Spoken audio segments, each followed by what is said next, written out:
Hi there, my name is Sarah, my channel is Slack Sounds, and welcome. This is a space where you can come and unwind and relax at the end of a long day, hear some positive words of affirmation, maybe learn a thing or two, and maybe dive deep within yourself. I have with me here an oat milk. Oh, just kidding. This is actually flax milk. It's the first time I've ever tried flax milk in a matcha latte before. I gotta say, it doesn't hit the same as oat milk. I have my mug here. It says, "Enjoy the gift of an ordinary day." I love this mug because it reminds me that it is within our habits, our daily routines, and our go-to activities that allows us to create our own realities and establish the mindset that we want to have as we move through life. I just want to talk a little bit about my process for dealing with unpeaceful times and moving through those times with inner peace, and how routine and reflection and self-awareness can help us get through our struggles and our challenges. And throughout this little discussion, I'm going to give you some journal prompts that I think really helped me get through some of these mental blockages, and that I think could really help you too. So, if that sounds fun and interesting to you, then please stick around. But if it doesn't, then goodbye. It was nice seeing you for a little bit.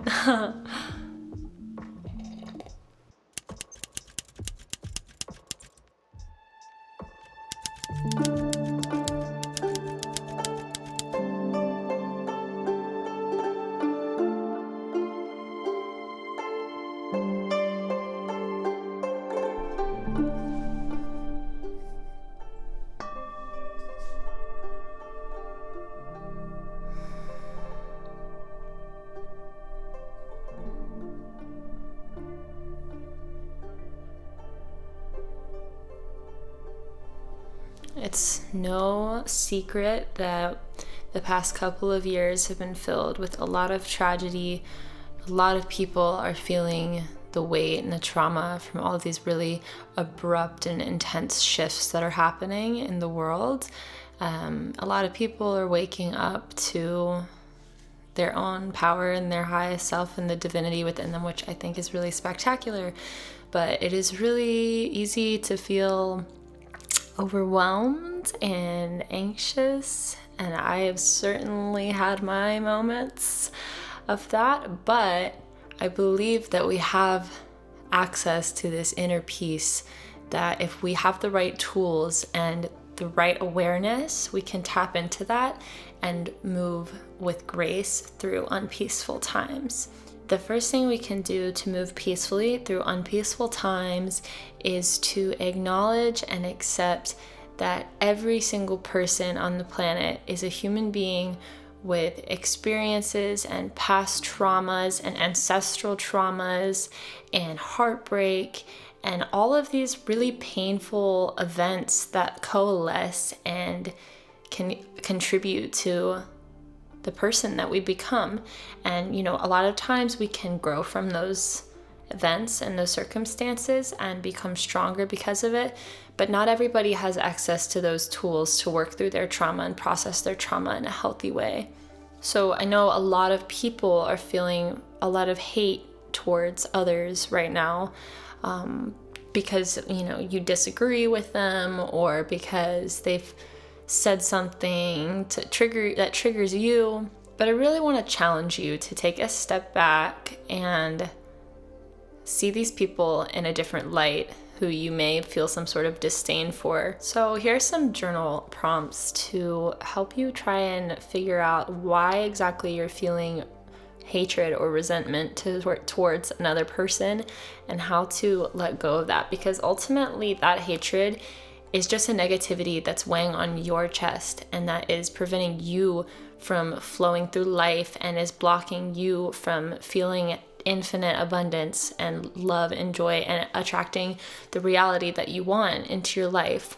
Prompt 1, super easy. I just want you to write down the name of a person who you think is evil, or who you hate or feel resentment towards or feel jealousy towards for whatever reason. Number 2, what are the actions that they have taken that have made you feel this way towards them? So for example, I'm going to try and keep it light here because I don't want it to get too heavy, but let's say I know a kid named Steve, and that's the person that I'm thinking of, and Steve stole my candy bar. So I'm super upset about it. Prompt number 3, I challenge you to write a backstory for this person. It can be completely fictional, but the goal here is to create circumstances that are perhaps really traumatic, but they make you feel empathy towards this character or person. So for instance, Steve stole my candy bar. I'm really, really angry about it. So I write this backstory that says Steve grew up in a household where he rarely had access to food. He was really worried about when he was going to get his next meal. His parents did not make a lot of money, and so he was just really hungry and he really needed some food. So he took my candy bar, and that made me upset. But now that I'm looking at it from this perspective, you can see he needed that candy bar more than I did. And it still wasn't right for him to steal the candy bar, but you can at least establish some empathy for that person or character, and you can separate the person from the action. The action is not the person. The person is a collection of experiences and feelings, and they have, their positive qualities and their negative qualities. But they've unfortunately ended up in circumstances where they feel like the only option is to do something wrong. But separating the person and their experiences from the action itself can help you just let go of some of the attachment to your hatred. And at the end of the day, your hate really serves nobody. It's not helping make the world a better place. Even if you're feeling tired about an issue and want to take action, I challenge you to do this from a place of love and compassion, of caring for the affected, instead of this idea of taking down the man.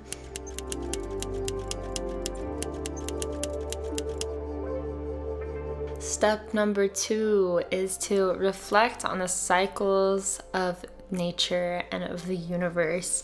So we've heard these phrases, what goes around comes around, or as above, so below. And a lot of us understand karma and the laws of the universe, the law of attraction.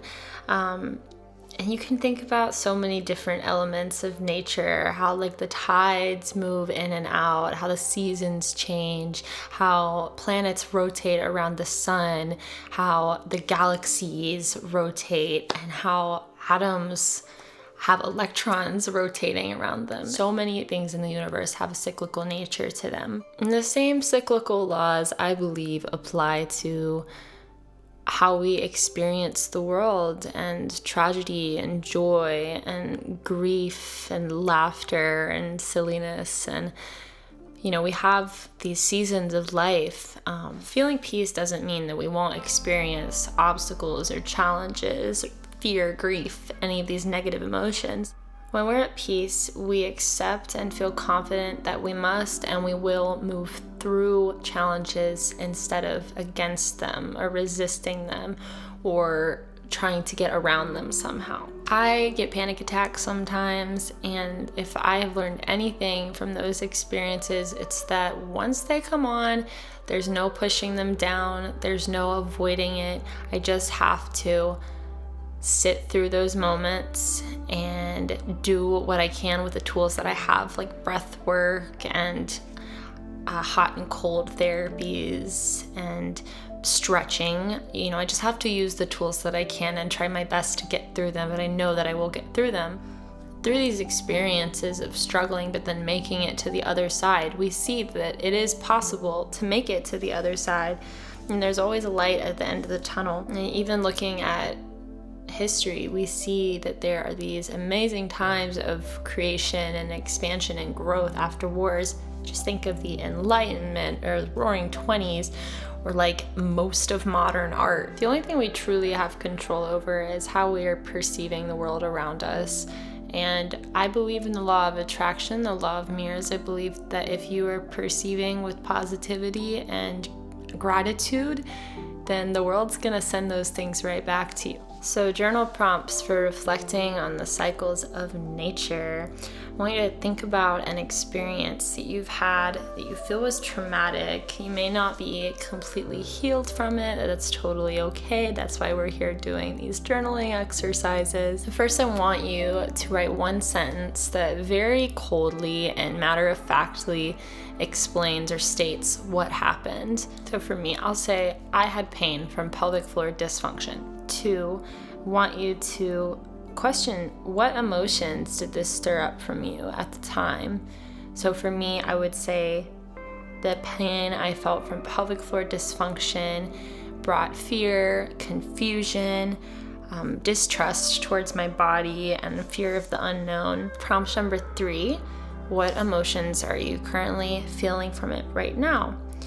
Are you afraid that it's going to happen again? Are you still feeling resentment, frustration, or grief? Or are you feeling any tension in any areas of your body? So I would say I'm feeling acceptance of my pelvic floor dysfunction, but I still feel frustrated at times, especially when I have flare-ups. However, I acknowledge that flare-ups are just that, they're just flare-ups, and that I will get through them. 4, in what ways have you grown or become stronger from this experience? So I'll say I've grown because my connection to my breath is much stronger, and I understand how to breathe properly. I understand more about my anatomy and different triggers that may affect me in a negative way. Also, I have learned just to listen to my body so much more, especially when it comes to sexual situations. And I've also learned that a hot water bottle is my number one best friend whenever I'm feeling any sort of like torso pain, really. And then number 5, how could you use this information in the face of challenge? For me, for one, I know what my triggers are, so I can avoid those. But if I do find myself in that situation again, I have so many exercises and so many different techniques to help me get through the experience. And also, like I said, just knowing that a flare-up is just a flare-up and that I will get through it to the other side.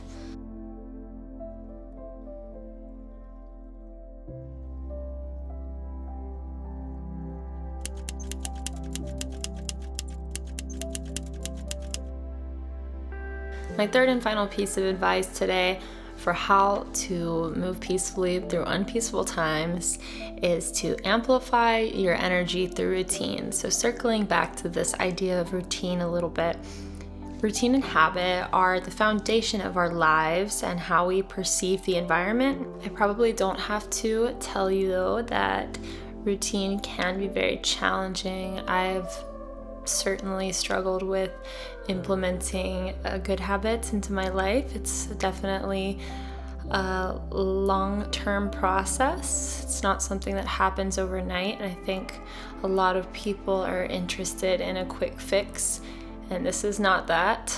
But if you are willing to put in the work and dedicate the time and energy to both exploring yourself and exploring your habits, I promise you it will bring you so much benefit in the long run. I saw this video on TikTok the other day. This woman said, for people who've grown up in a traumatic or chaotic home, peace feels like boredom. What becomes really difficult is when you find yourself trapped in these loops and cycles of routine that are not serving you, where you're not thriving, you feel burnt out, unenergized, and everything is really easily irritating you. And that's when you need to kind of take a step back and really reflect on what your values are. In that case, you may have developed habits that are actually sucking your energy away from you instead of contributing to and amplifying your energy and bringing you peace. So if you have routines set in place that are bringing you joy and helping you thrive and helping you flow, and that's awesome. But I think a lot of us have a hard time getting there, and part of the reason why is we don't want to accept the fact that routine can be boring and can be uneventful, and that we have to put in that work and we have to acquire and practice patience in order to manifest where we want to be. Us in this society where we are constantly bombarded by the news and the media and social media apps, it's so hard to stay focused.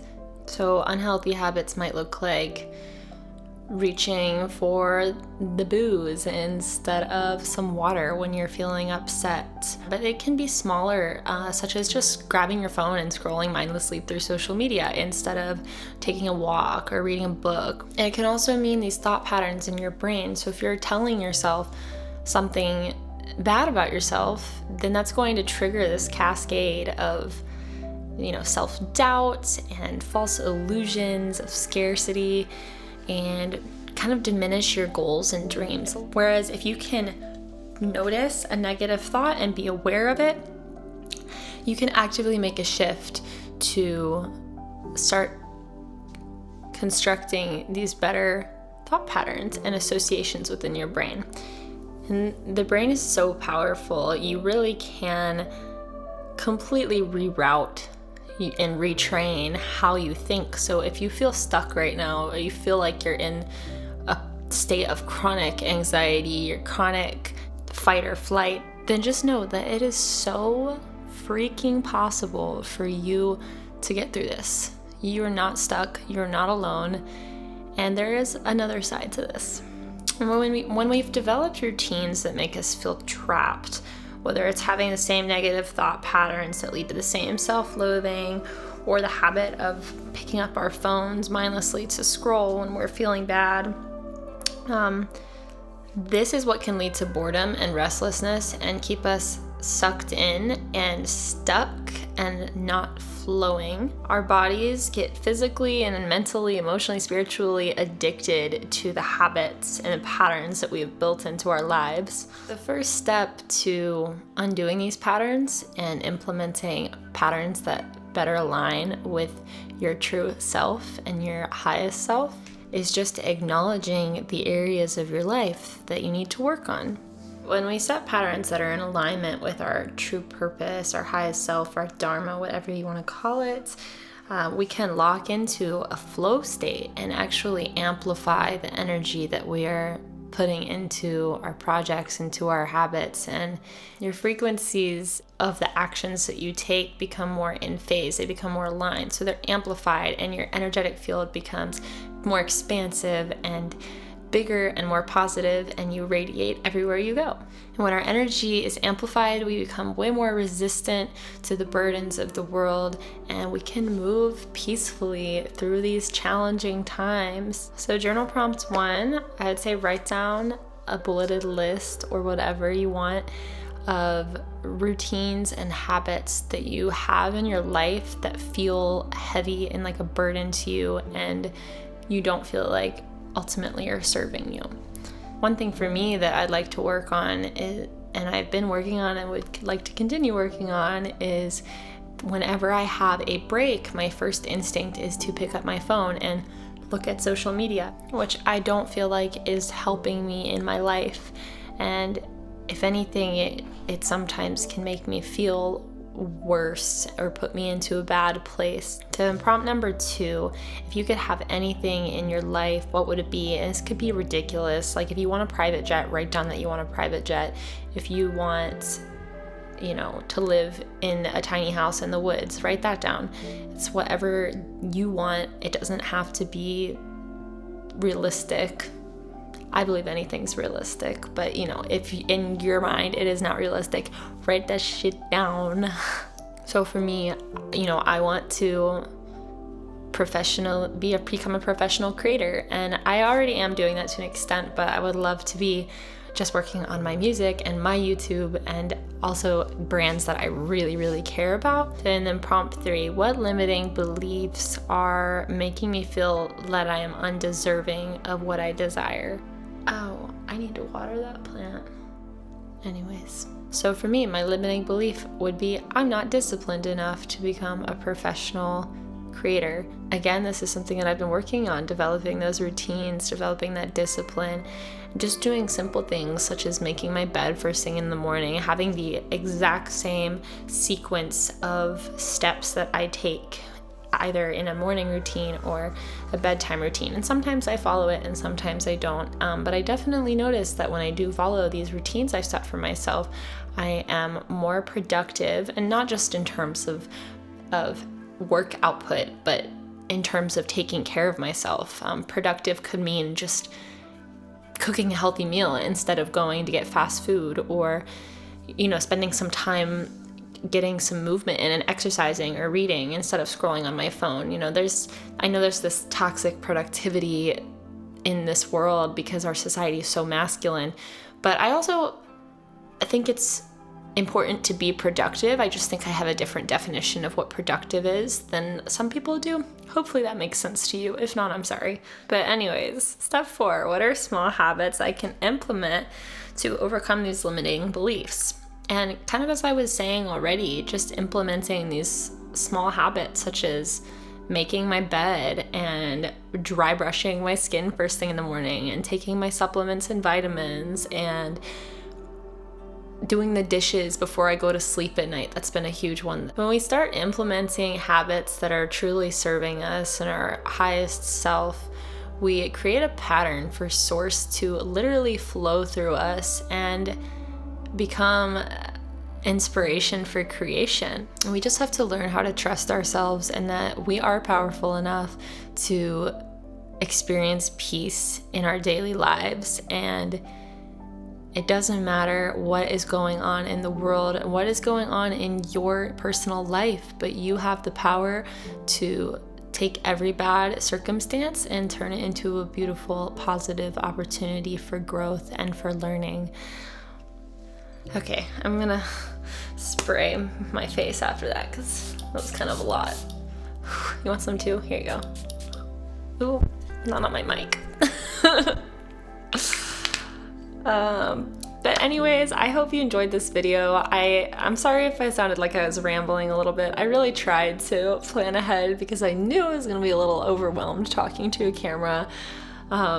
Hopefully I can clean this all up in editing and give it a nice, beautiful little sequence. But yeah, the plan is to start doing more of these bedroom chats, I guess is what I'll call them, because I think they're good for me and for my creative stretching, I guess we could call it.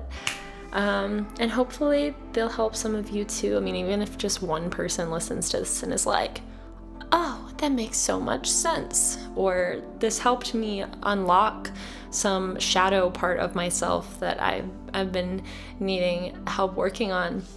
Kind of regardless, I don't know. I just hope that it brought some positivity to your day and reminded you that you have the ultimate power to have a peaceful life. So have a wonderful, beautiful rest of your day. I am probably gonna just chill from here on out for the day. I don't know. We might do some work. We'll see. If you learned something or have any questions, just let me know in the comments. Please do the whole like and subscribe thing, and go make yourself a cup of tea, maybe get outside a little, I don't know, do whatever makes you happy, you know what I'm saying? Okay, goodbye.